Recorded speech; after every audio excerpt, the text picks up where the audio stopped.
iDlamlenze Development Foundation iripota ukuthi i-4th annual Gcwalisa Spring Picnic i-all white izobe isekuphi eThekwini People's Park, i-full lineup esiphelele. Abantu sebeconfirmiwe labo, singazi-ke noma khona basazo-edwa, kodwa i-full lineup okwamanje ime kanje: Khuzani, Nkosazana Daughter, DJ Tira, Emo naLady Aphiwe, uMafikizolo, Kamo Mphela, Vusi Nova, Menzi, uJumbo, uNdoni, uNgena, Q Twins, Valabo, Imithende, Izingane Zoma, uNjoko, uBethusile, Navigator, Ama-Legend, Ganda Ganda, Thandeka Hadebe, uGatsheni, Dube Mkhoskstad, Thandazani, Mayokat, uMajongosi, Disaster, uMjikelo, Dr. Buselaphi, Nqalabutho laphana kwezaMaskandi, izintombi zikaMjaphani, kubo Siphithiphithi, uMahostela 97, ama-Yellow Bow, Mayonnaise Cebisa, Phangandawo, OMC, ngokubambisana laphana kuzobe kuFelix Hlophe, kube uSomizi, MC Jata, uMafresh, Zimdola, Bingelela Mpanza, Msakazo Ngadumile. Amathikithi-ke ala ku-150, General 250, VIP 1005. Iy'ndawo lezi athola kuzo-ke nabaxhasi-ke kanjalo kanjalo. Ilanga i-8 November 2025. Alukho kusuku olungafikiyo seluze lafika-ke inalolo. Khuzani sesebenze kakhulu kulo nyaka.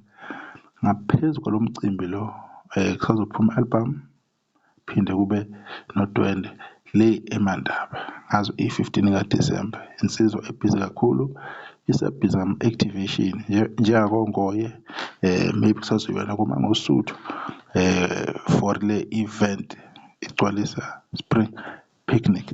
Abantu-ke beye laphana bethenga amathikithi ngobuningi babo.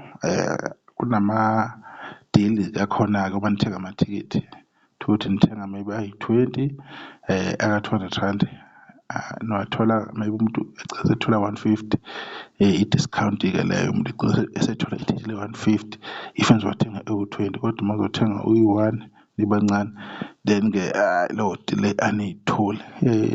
Khuzani usukhulu kakhulu umcimbi wakhe, ukuba nama-challenges, okuwakhulunywa kakhulu, kwathiwa uzofeyila, kwathiwa abaxhasi, kwabalwa lokhu nalokhu la, kodwa siyabonga ukuthi yena ilokhu ikhombise ukuqina lensizwa kaMpungose, inethimba lakhe asebenzisana nalo, nabantu asehlala isikhathi eside bemseke behamba naye, nabantu nje-ke abambonisayo ukuthi yena enze kanjani izinto. Ilokho sikubonga kakhulu ukuthi kusekhona. Sithembe ukuthi nawunyaka ozayo umcimbi uzophinda ubuye, ngoba uyakhula ngamandla, ukhula ngesivinini. Sibonge nabavotile ukuthi bevotele labantu abagcina bengenile kuMaskandi i-top 15 njengoba kwakuvotwa-ke. Sibonge kakhulu, sibabongele. Siyazi ukuthi yena bazokwenza kangcono laphana, bazo-impressa. Imicimbi enjengalena-ke imihle kakhulu ukuthi abantu bayiveze. Baningi abaculi abasebenzisa le platform eyegcwalisa Spring Picnic ukuthi basiveze.